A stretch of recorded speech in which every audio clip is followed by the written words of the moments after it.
असं कारलं जरा हे मिठाच्या पाण्यात घालून 15 मिनिटं ठेवायचं. 15 मिनिटानं खोबरं,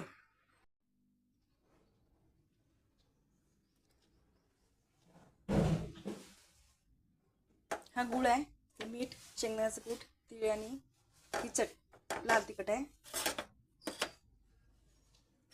कोथिंबीर आहे, ही फोडणी.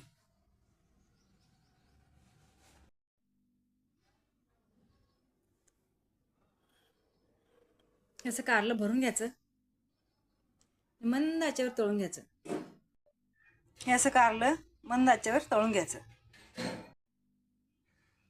भरलेलं कारलं मिठाच्या पाण्यात 15 मिनिटं धुवून काढायचं, स्वच्छ पुसून घ्यायचं. त्याचं पोट फोडून आतले बी सगळे काढायचे.